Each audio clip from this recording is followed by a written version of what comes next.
there, and welcome to the Abundance Self Podcast, a podcast where we talk about everything there is to learn and to know about what it truly means to have life and life in abundance. My name is Sharon Chabai, and thank you so much for tuning in. Hello once again, and yes, welcome to the Abundance Self Podcast. If this is your very first time here, like I always like to say, it is my hope and belief that by the time you're done listening to today's episode, that you will have made a decision to become a part of the Abundance Self community. So yeah, welcome, Karibu, bienvenue to the podcast. My good name is Sharon Chabai, and yes, this is not a new month. I think I'm used to saying Happy New Month. How are you doing? How has your month been? But yeah, at the time of releasing this episode, it is still the month of March. I think the month of February was a bit shorter. So yeah, it is still the month of March. I hope your March is going on okay. Wherever it is that you are, be it in Kenya or just any other part of the country. I hope everything is going on well, okay, for you, for your family, for your loved ones. And yeah, I hope that you are still on that journey of living life to the full. So yeah, welcome to the podcast. This is episode 31, and today we are going to be talking about what a scarcity mindset looks like.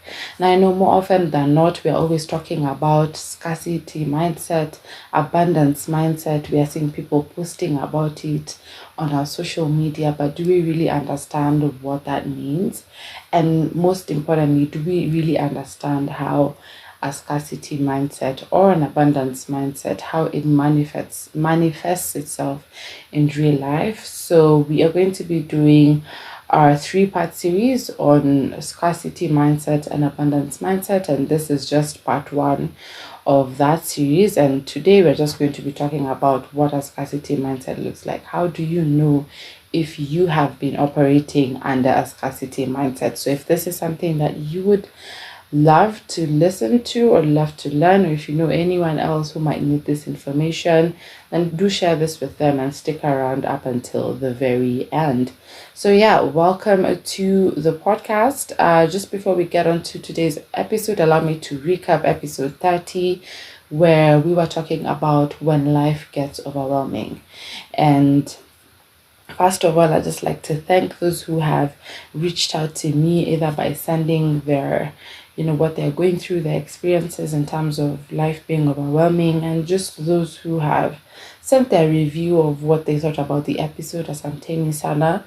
I think one thing I love about this podcast is that some of the conversations that spring up from the show are usually so interesting, and sometimes are those that I never even saw coming.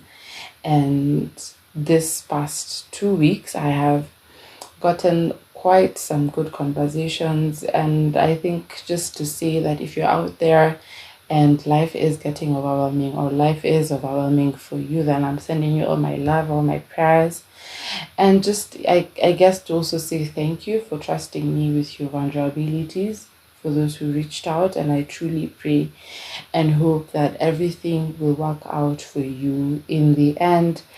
And I think just to speak on what we were talking about, it's just what happens to us when life gets overwhelming, and how sometimes it is in those moments that it is easy for us to actually lose sight of, the main thing, lose focus of why we are even here. Because I know very often than not, when life gets overwhelming, it's so easy for us to give up on life altogether.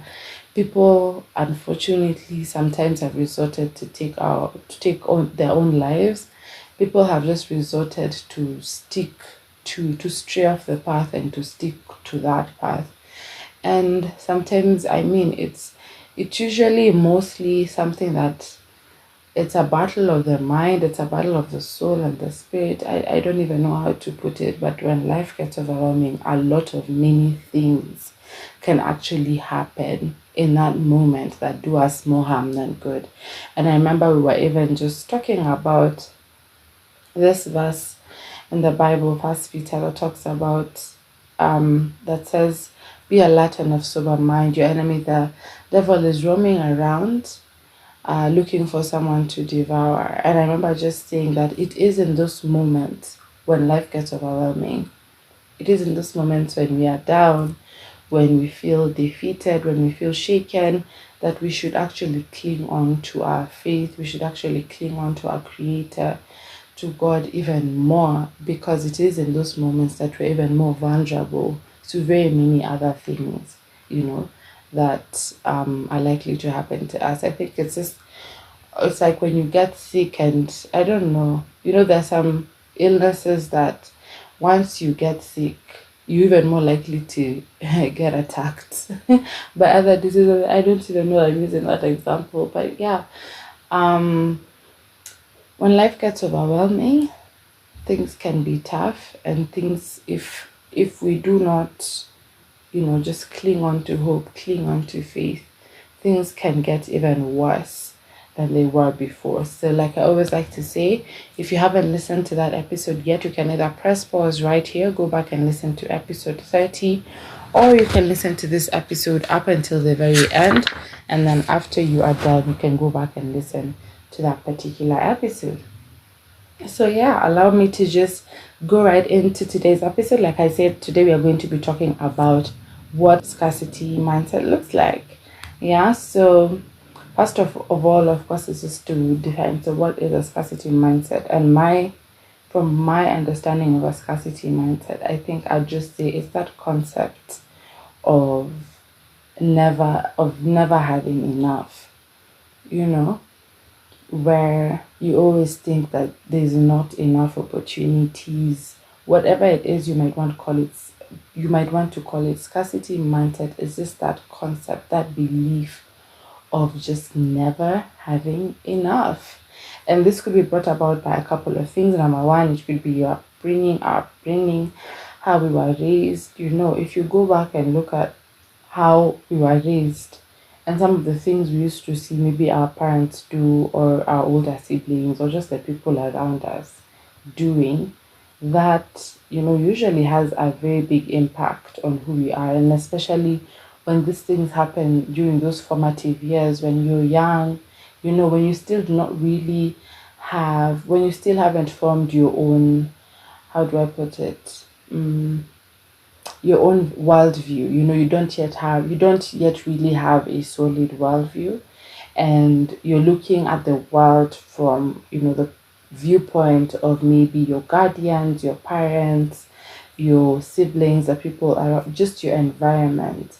And most of us have been brought up in environments that actually sort of promote this kind of mindset, or actually nurture this kind of mindset. Yeah, so a scarcity mindset could be brought about by maybe your upbringing. It could be brought about maybe by a life experience. Either something happens to you, either if it's going through a trauma, if it's just going through something that leaves a huge imprint on your mindset. I mean, all these things could cause a scarcity mindset. Sometimes it can be really hard to trace how it happened, how you started, believing that there's not enough for anyone, or for everyone, or for you in particular. It can be hard to trace it, but like when you read about scarcity mindset, you learn that these things usually just happen from either upbringing, from our life experience, or just life in general. Sometimes life can just sometimes life can just do a number on you, and eventually, just promote or nurtures this kind of mindset. So what does a scarcity mindset look like? And I believe that these 6 things will help paint a scarcity mindset in a more clear, in a more vivid picture, in a way that we can understand. So number 1, a scarcity mindset looks like competition. A scarcity mindset looks like competition. And I remember, even when I was just preparing for this episode, I was just thinking, I remember when we were young, when we were in primary school, or just in school, even in high school, And we used to be told, it's like it used to be drilled in us that only like you had to compete with the other person to either get good grades, because either just even that idea of there are not enough good schools out there and you needed to pass to go to the best schools, and it was like this best schools ziko kidogo, and if you didn't do well, I mean your life would just I mean your life would just end there. And I mean, think about it, there are very many people who, even in primary, you just find, instead of even actually taking time to understand maybe what the teacher is talking about, or just even reading to understand, usually you are just reading to pass exams. You are reading because you're like, man, I need to get an A, or I need to get certain marks, because if I don't, so and so atanishinda, so and so will be better than me, and they're more likely to get into a better school than I am. So that is, I feel like, essentially where this whole competition thing started, and you just compete. And then later on, of course, because this is something you're used to doing, it actually transits with you throughout every season of your life, whether you're in school, you're in the workplace, wherever it is. It's like you just want to be better than other people. And it's not even because, I feel like the reason competition is what a scarcity mindset looks like, it's because it doesn't even come from a healthy place. It's not something that is inspired by a healthy ambition or a healthy feeling or health. I don't even know how to put it. But like, scarcity mindset looks like competition, where you believe, it's like believing that there's this one thing out there that is only meant for a certain people, and that if you do not align yourself to be inside, to be that way, then you will never get those opportunities, which I believe is a big fat lie. I mean, yes, it is important that we put our best foot forward in everything that we do, but it's not so that we can be the ones who are grabbing an opportunity and not another person. Why you'd always be like, like, I remember I remember when I was in primary, like, even you just get your results maybe after an exam, and you want to know what the other person has gotten, and you're actually excited that this you have done better than this person. And I mean, yes, it is a nice way to motivate young people to work hard, to be bold, to be, I don't know, but like, what effect does that have on us as people? Because when we start getting taught such things from a young age, from a young formative age, these are things that we have carried on throughout the rest of our lives. I mean, you see people on social media, competing who is driving the best car, or who has the best job, Even in interviews, you find people bribing, you find people like willing to go a very unhealthy and toxic extra mile to get a job, because you're like, this job, like, if I don't get this job, no one else is gonna get, like, if I don't get this job, it's going to go to someone else and I'm never gonna get a job. And I mean, who said that there's only ever going to be one opportunity for you? Who said that if you maybe missed a mark this time, that you will never get a chance to get a do-over, or you'll never get a chance to get another opportunity? Who said? Yeah. So a scarcity mindset looks like competition. And I remember just thinking about this verse, Ecclesiastes 9:11. And I read this verse and I was just like, wow. I read this verse and I was just like, okay. And it says, I have seen something else under the sun. The race is not to the swift, or the battle to the strong, nor does food come to the wise, or wealth to the brilliant, or favor to the learned. But time and chance happen to them all. And that's my favorite part. It says, time and chance happen to them all. And that is how we ought to look at life. I'm not saying you sit back at home, you don't work hard, you don't do nothing about your life. Please go ahead, work hard, put your best foot forward, but let it not come from a place of competition. Let it come from a place of collaboration. I mean, there's always going to be someone who is better than you out there. Instead of competing, how can you collaborate? How can we all be great, be awesome at what we do, because we know that there are unlimited opportunities for us out there. There's enough for us out there, you know? How many people have resorted to just even doing evil, nasty things to the other person just because they want a certain position?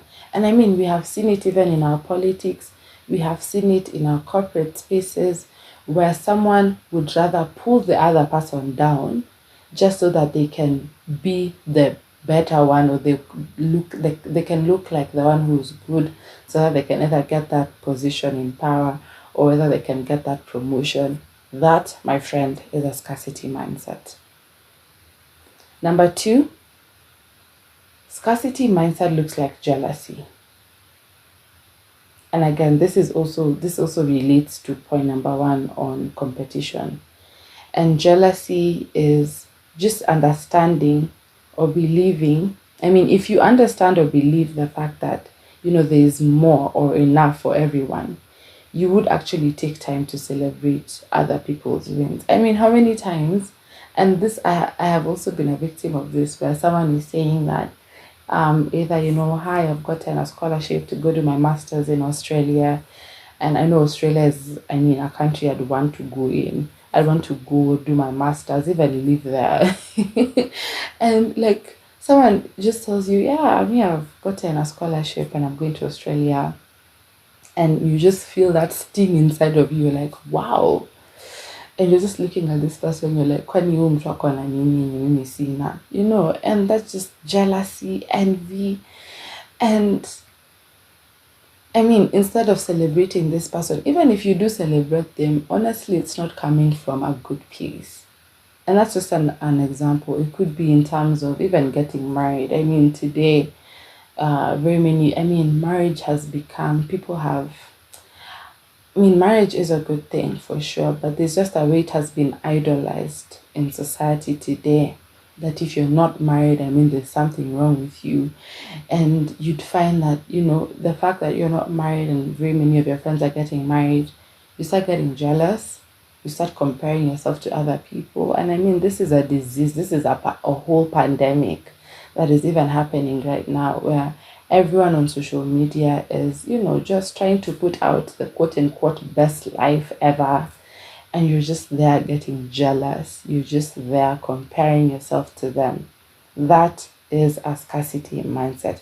Because like I said, if you understood or believed in the fact that there's actually more or enough for everyone, you would celebrate other people's wins. And you would do it genuinely. Where if someone comes to you and says this and this is happening to them, you'd clap for them, celebrate with them. Rejoice with those who rejoice, mourn with those who mourn. And you're rejoicing knowing that my time is coming. Like there's going to be a time when people are going to be celebrating me too. And yes, that time is not now.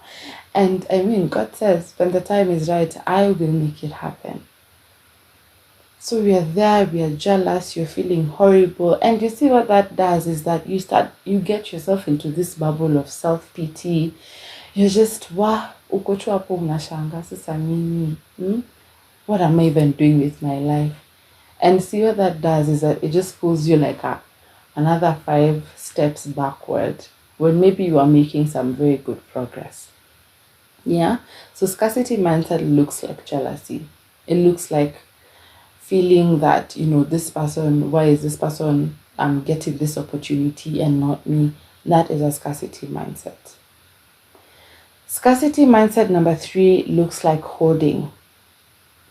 And I know when I say hoarding, immediately you're going to think about these people who do not like to let go of these containers in their homes or whatever it is, but also hoarding in the sense of even experiences or people just refusing to let go.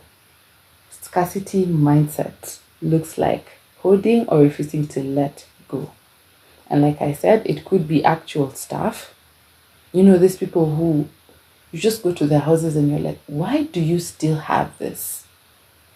And I know this happens. I know everyone who lives in an African home. Everyone who lives in an African home understands me very well. I mean, you go to a home and you find like these containers that maybe were for cooking oil, as if it was a mafuta. Someone just has them in their home. Sijui how many years later.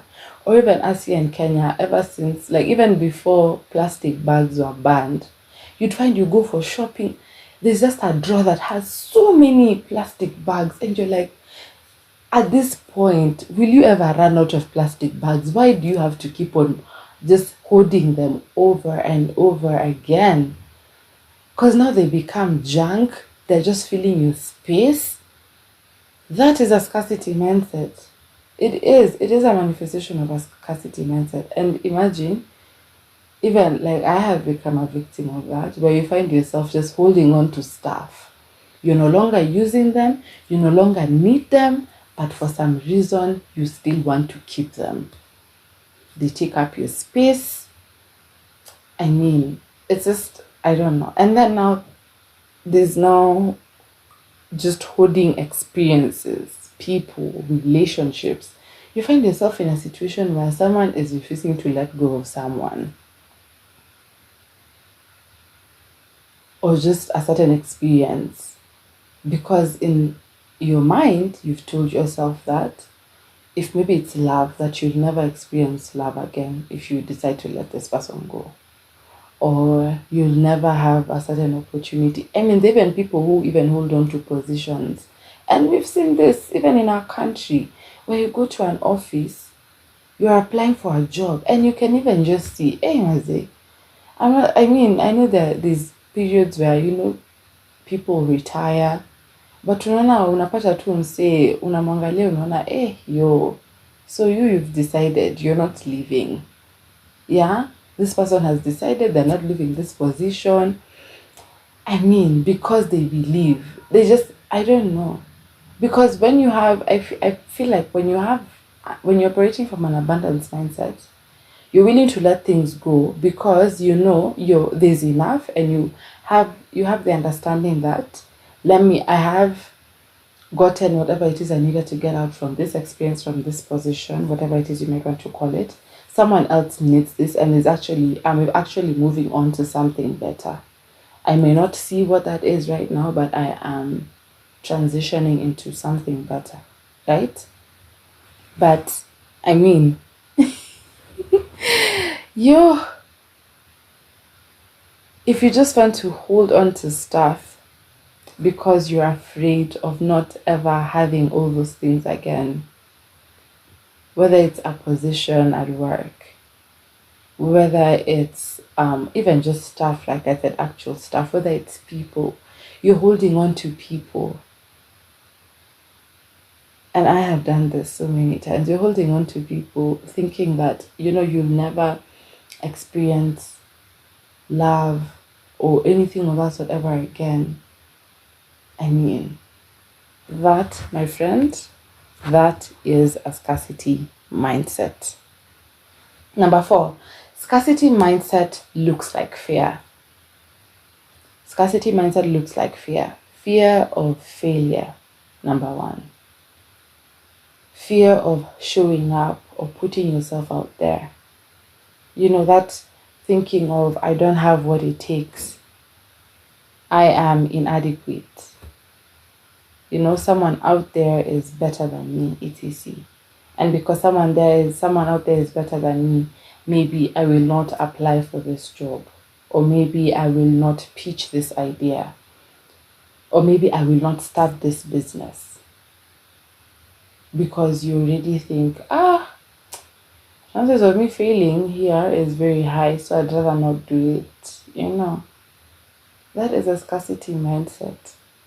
That is just a manifestation of a scarcity mindset, because if you believed there's enough opportunity for you, failure becomes just another learning curve. It's not really like something that happens to you, but it's something that happens for you to learn. And you're like, okay, yeah, I tried this thing, it didn't work. I think there's even more opportunities for me to explore, to reinvent myself, to do things better. Scarcity mindset looks like fear. And I don't know what fear you're operating under. It could be fear of the unknown. And I mean, it happens to so many of us, to the best of us, in fact, where you're unwilling to go after opportunities, or you're unwilling to just give life a shot, to shoot your shot generally, because you believe that you will fail, because you believe that someone out there is better than you. And again, it just goes back to that point of number one, competition. And I mean, it's something it's something you have been conditioned to think. I mean, struggle for the fittest, that in this world only the strong survive. Only the strong survive, only the strong make it. And you have to be this. Hey, yo.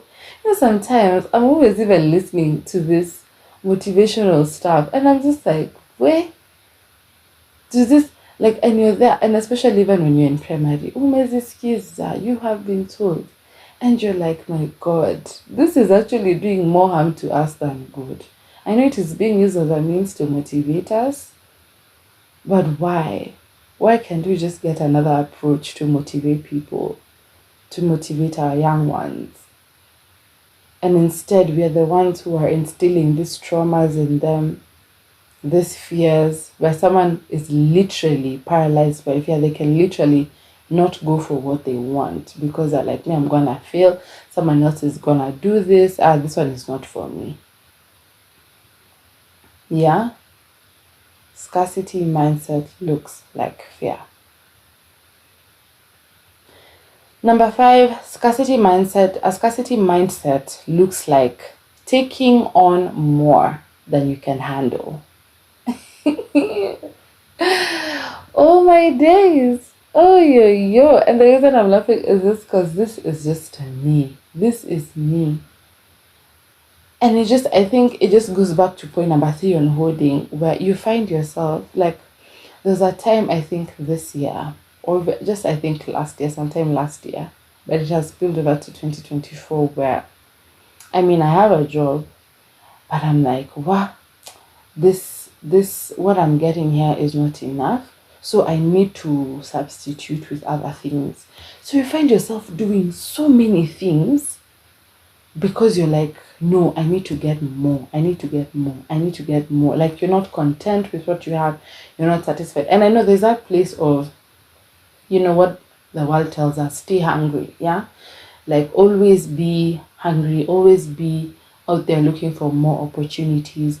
But, there's that point of you're so scared of not having maybe a single coin in your pocket that you decide to do so many things that you end up burnout, that you end up even more, I don't even know. You just find yourself in a situation where apo kimekuramba. You're just like, Sasa, why was I even doing this in the first place? That is a scarcity mindset. Because tell me why. Why you want to be working 24/7 every single day and hour of your life. You don't even have time for family. You don't have time for yourself. You don't have time for your loved ones. Because in your head, all you're thinking of, me, I don't want to ever lack. And again, it goes back to what I was saying.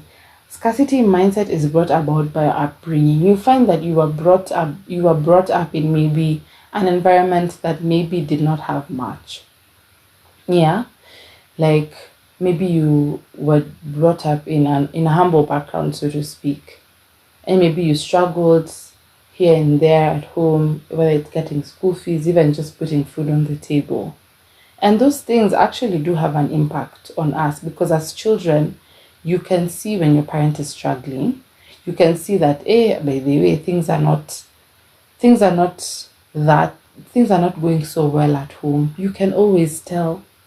And because in future you want to shield yourself from ever going through such an experience again, from even putting your family through such an experience again. And I believe those who are parents can actually relate to this, and especially recent parents, where if maybe you are brought up in lack, you find yourself in a situation where you once you grow up, once you become a parent yourself, you're always out there. Yani uko tu uko nje, you're looking for jobs, or even you have a job, yes, or you have a source of income, but you just want to get more and more. You just want to just take on more. You are never content. You never get to that place of, I have enough, and what I have can be able to sustain me and my family. And maybe it actually can, but for you, you don't believe it. Like, you don't believe sometimes. And I believe you've even seen this with people. Like, you're seeing someone is actually relatively wealthy, or someone has relatively, enough, but they're still out there. They're still like, no, apana, where I don't want to lack. And what does that do? You find someone is away from their family. Children grew up without a parent, because we are trying to maybe deal with traumas that were instilled on us when we were kids. And now what we do is that same trauma we transfer to our children. And it's just a vicious cycle that never ends. That is what a scarcity mindset looks like. Just wanting to get more. Greed. Actually, the word for it is greed. Scarcity mindset looks like greed. You always want to go for more, even when you have enough. And it's because at that moment, you cannot see it. Because even, I think it was, I don't know if it's Oprah or it's Maya Angelou who said that when you focus on what you do not have, you realize that you have nothing at all. But when you actually take the time to focus on what you do have, you actually become content, you become grateful. And then you're not filled with this greed to just get more and more and more. So a scarcity mindset looks like taking more than you can actually handle, or just always wanting more. There's now the taking on that more than you can handle, and then there's the greed part, where you just always want to have more. I mean, and we've seen it happen. Someone is wealthy, but then they still want to go steal from the poor. Someone has enough, but if you have been wondering what a scarcity mindset looks like, then that should paint you a very, very vivid picture. And finally, a scarcity mindset looks like settling for less when you are worth so much more. Now, here's the thing. For sure, there's going to be moments when, like, you need to take a step back and be like, hey, I think I have enough. But there's going to be moments when you actually choose to settle for less because you don't believe there's enough out there, or you are worth more. And this could be maybe a job. This could be a relationship. This could just be life in general. You've just settled for mediocrity because you're like, like, you're just like, I should even, I don't know if you've met these people, and it usually makes me really angry. Someone is saying, I should just even be grateful that, I'm alive. And that's okay. That's fine. But even when you hear the logic behind it, it's not actually being grateful for life. It's just being grateful that they have the bare minimum. And they are willing to do the bare minimum because they don't want to put their best foot forward, or they don't believe that they're actually deserving of more. Someone who, for example, stays in a toxic relationship, you decide to settle because you're like, I'm getting old. And at this rate, again, because we have idolized marriage or relationships, at this rate, nikiachana na huyu mtu, if I leave this person, then I might never get married again. So what do you decide to do? You choose to settle. You know there's better opportunities for you out there. You know there's better opportunities for you out there, but you decide to stick to, a situation that you're supposed to move on from, that you're supposed to let go of. So you decide to settle because, you're just like, either, niko tu sawa, I'm fine, this is fine. It's not from a place of contentment, no. And most people think it's that. It's easy to tell the difference. It's easy to tell when someone is saying, I'm okay, from a place of they're actually content and grateful for what they have. And it's easy to tell when someone is saying that because they may be scared of going after an opportunity, or they just don't believe that they are worth that opportunity that is being presented to them. Because for sure, opportunities are going to be presented to us. Life is going to offer us opportunities. And it is up to us. It is up to us to take them on. When you know there's enough, when you know that you are deserving, when you know that you have what it takes, you will never settle for less. You will never settle for less. And most of us are actually at that place where you're just like, so long as my bills are getting paid, me, I'm fine. Yeah, you don't want to go the extra mile. And remember, all this is just, it all goes down to the status of the heart. When you're going for that opportunity, what is the motivation behind it? Are you doing it because you're like, yes, I believe that I'm being called into this space because I need to grow? Because settling for less is just staying in your comfort zone, not willing to step out, to grow, to be better, to challenge yourself, but you're just, you're just okay with the, mundane routines, if you might want to call it that.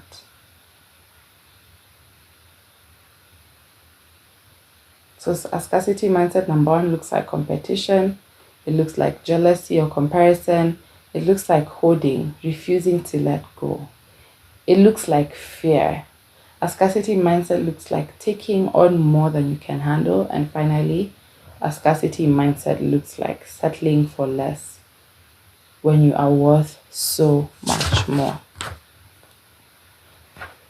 And I think even as I've been speaking on scarcity mindset, it's just reminded me of Psalms 23, where it says, "The Lord is my shepherd, I lack nothing." I lack nothing. And I remember the first time when I actually correlated that verse with abundance, is I was just thinking about sheep and having a shepherd. This sheep does not have a care in the world because he knows the shepherd is there. The shepherd is there. Akiwa na njaa, anajua. The shepherd knows he's hungry. The shepherd will take him to, where there's green pastures, where there's water to drink. And just looking at that and having the understanding that everything on this planet belongs to God. Nothing belongs to man. Everything that we own, it all belongs to God. And in fact, even the Bible says that it is God who actually gives us the power or the capacity to create wealth. When you understand that, when you have that understanding, believe me, you will look at life from a point of abundance. And I know people out there are usually thinking abundance. And I remember I was reading it in a book. There's a book I'm reading. And this author was talking about how abundance is, having something in excess, which I don't think it's true. Abundance is not having a lot. Abundance is not having something in excess. And I mean, when you think about abundance, that is what immediately comes to your mind. You're just thinking of having a lot, like having so much. But for me, I look at abundance as having enough. Like knowing that there's enough for every single person. There's enough. There's no such thing at if you don't do it, you will miss out this opportunity. Yes, fine, you will miss out on that opportunity, but is that the only opportunity you'll ever get? No, it's not. That's not the only opportunity you'll ever get. And I remember thinking about this, I think sometime in 2021, when I decided to quit my job. Because I remember most of the time, the reason I was in that job was because I was just like, by the way, if I quit this job, maybe I'll never get a job again. It will take me too long to get a job. What will I be doing? So I decided to, and later on it dawned on me that who said? I think I was just 22, 23. And I was just like, come on. Who said you'll never get a job again? Or who said, there'll not be other opportunities that will come your way? And so I decided to quit my job and immediately start my podcast. And it has opened doors for me that nothing else could ever have. So abundance is not really having a lot. It's not really having something in excess. It's having enough. Just knowing and understanding there's enough for everybody. Having in mind that the Lord is my shepherd. I lack nothing. I literally lack nothing. When you understand that you're the child of a king. And I can't remember who gave this analogy. But when you understand the fact that you are living in a kingdom, if you are a kingdom citizen and if you are living in a kingdom, and if you're the child of a king, automatically everything that belongs to the king is available to you. Is available to you. I mean, think about the prodigal son. He went up to his father, he's like, give me my life's inheritance. And he goes and he squanders it. He just goes and just does all manner of things. And then later on he realizes that, I'd rather just be in my father's house. And he goes back. He goes back and his father takes him back. He orders for this huge celebration to be held in honor of his son coming back. I mean, more often than not, we think that maybe just because we have made bad decisions or we have squandered, the things that God has given to us, that we'll never get those opportunities again. But it's just a lie. It's a lie that the world has told us. All we just have to do is just go back. Go back and just repent, go back and get that do-over. And I mean, God, there's no, I don't know, but I feel like God is always there waiting for us with open arms. And it's like, yeah, you're my child. I love you. And I mean, yes, there are moments that you will, of course, have to face the consequences of your actions. But it doesn't mean that, he's not a God of second chances, that he will not provide, the things that you feel you are lost. I mean, it doesn't mean that he will not restore you. It doesn't mean that he will not restore you back to either good health or to a place of having enough provision, whatever it is you might want to call it. And many of us are operating from a scarcity mindset. And maybe there's even other things that, other ways a scarcity mindset would manifest itself that I haven't talked about. But I mean, many of us are operating from that scarcity mindset. And if we do not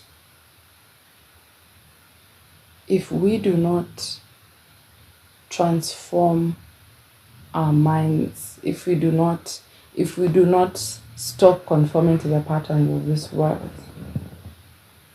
and be transformed by the renewing of our minds, then what will happen is that we are simply just gonna transfer the same things to the generations that are coming after us.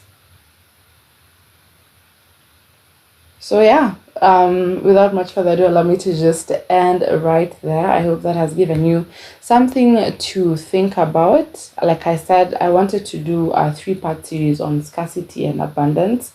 So in our next episode, we'll be covering what an abundance mindset looks like. I mean, now that we know what a scarcity mindset looks like, then can we also now talk about what does an abundance mindset look like? And then finally, part 3 will talk about how do we then make that shift from a scarcity mindset to an abundance mindset. And of course, it's usually easier said than done, but I believe that when you have a community that is intentionally walking this journey together, like we do here on the podcast, that it becomes easier to shift our minds, to actually become transformed by the renewal of our mind. So yes, I hope this episode has been impactful. I hope it has been edifying, and if you have found value in it, I invite you to share it with your friends, with your loved ones. I mean, just have this conversation.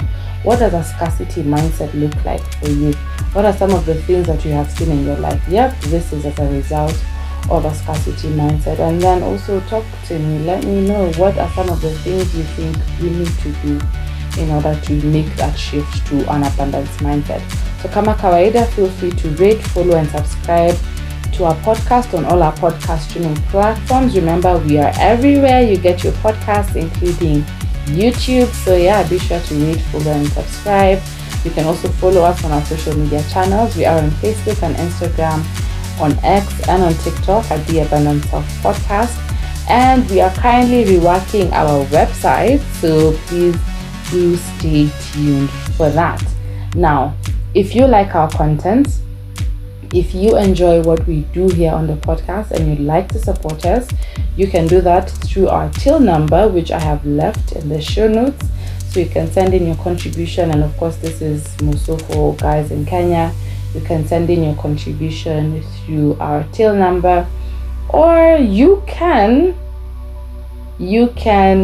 purchase our merchandise. We have started rolling out our merchandise. We have thermal mugs, we have coffee mugs, we have hoodies, t-shirts, all at affordable prices. So if you are interested and you'd like to support us by purchasing any one of our merchandise, then do hit me up on our WhatsApp number that is in the show notes. Again, you can also support us by connecting us to whatever opportunities you think would be great for us in terms of investment opportunities. If there's just an opportunity you believe we would benefit from. Again, the whole concept of abundance is not holding opportunities or just refusing to tell people that there's a job or there's something out there you should try, but just having that belief that there's enough for all of us. So if you have any opportunity or anything you think we should pursue, whether it is in terms of investment, whatever it is, then be sure to let us know. So yes, I've had a lot of fun on today's episode. I hope so have you.